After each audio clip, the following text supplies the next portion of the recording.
Hi friends, welcome all of you.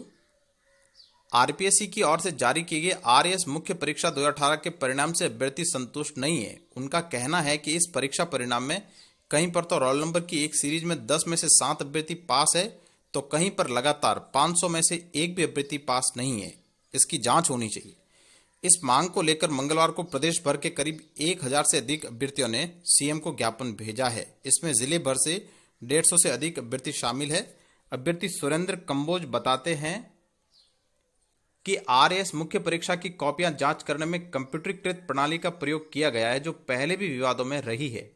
इस प्रणाली में व्यापक कमियों के चलते आरएएस 2013 के संदर्भ में जीवन राम बनाम राजस्थान सरकार के केस में उच्च न्यायालय की ओर से सभी कॉपियां मैनुअल चेक करने के आदेश भी दिए थे। जब पूर्व में इतनी विसंगतियां आ चुकी है, तो अभ्यर्थियों को इस बार भी वैसी ही व्यापक विसंगतियों के चलते योग्य अभ्यर्थियों के बाहर होने की आशंका है। अभ्यर्थियों का कहना है कि यह प्रक्रिया न अपनाकर मुख्य परीक्षा की कॉपियों में की पुनः जांच की जानी चाहिए। इस बार मुख्य परीक्षा के परिणाम को लेकर अभ्यर्थियों में व्यापक रोष है। अब तक 500 से अधिक आरटीआई लगाकर अभ्यर्थी कॉपियां जांच संबंधी प्रश्न पूछ चुके हैं। वह असफल अभ्यर्थी ने अपनी कॉपियां देने की भी मांग की है। इन्हीं विसंगतियों के चलते अभ्यर्थी उच्च न्यायालय में याचिका दायर करने की तैयारी में है। इस परीक्षा का परिणाम 9 जुलाई 2020 को घोषित किया गया था। पुस्तिकाओं की जांच की सूचना सार्वजनिक होने के बाद निष्पक्ष परिणाम पर संदेह बढ़ा। अभ्यर्थी भागीरथ मिर्जेवाला ने बताया कि इस बार मुख्य परीक्षा की उत्तर पुस्तिकाएं महर्षि दयानंद सरस्वती विश्वविद्यालय अजमेर के सभागार में जांची गई।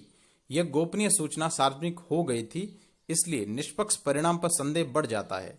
अतः कमेटी गठित कर इसकी जांच की जानी चाहिए। उन्होंने बताया कि राजस्थान लोक सेवा आयोग द्वारा आरएएस परीक्षा 2018 का परिणाम जारी होने के 1 माह बाद भी अंक जारी न करना इस परिणाम पर संदेह को बढ़ाता है।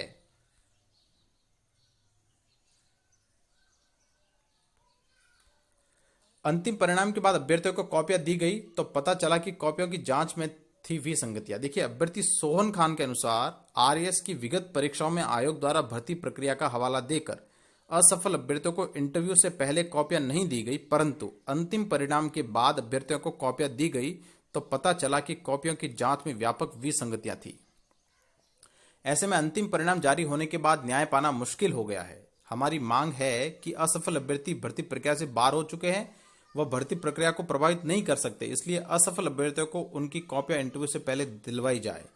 एक्सपर्ट व्यू क्या है कि यदि मैनुअल उत्तर पुस्तिकाएं जचवाई जाती तो योग्य अभ्यर्थी बाहर नहीं होते। न्यायालय की ओर से सितंबर 2018 में जीवन राम बनाम राजस्थान सरकार प्रकरण में उत्तर पुस्तिकाएं की जांच ऑनलाइन सिस्टम से न कर मैनुअल जांच के लिए बोला था, परंतु आरपीएससी द्वारा पुनः ऑनलाइन सिस्टम से जांच कर योग्य अभ्यर्थियों को बाहर कर दिया। ऑनलाइन सिस्टम में कई उत्तर पुस्तिकाएं बिना जांची हुई रही और कई उत्तर पुस्तिकाएं बदल दी गई। दूसरी बात, उत्तर पुस्तिकाएं जांचने वाले परीक्षकों को ऑनलाइन सिस्टम का प्रशिक्षण न देने से कई बार मार्क्स सुरक्षित नहीं होते। कई बार ऐसा होता है कि देना चाहते हैं कुछ और दे देते हैं कुछ। यदि उत्तर पुस्तिकाएं मैनुअल जांची जाती, जैसा कि माननीय न्यायालय का आदेश था, तो इतनी बड़ी संख्या में योग्य अभ्यर्थी बाहर नहीं होते।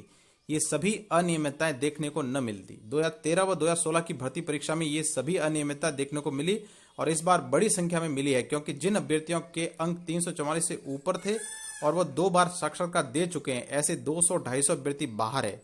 इस बार ये भी पता चला है कि अंग्रेजी मीडियम की उत्तर पुस्तिकाएं भी हिंदी मीडियम के परीक्षकों से ही जचवाई है। यदि आरपीएससी की ओर से मैनुअल उत्तर पुस्तिकाएं जचवाई जाती तो योग्य अभ्यर्थी बाहर नहीं होते। Thank you very much.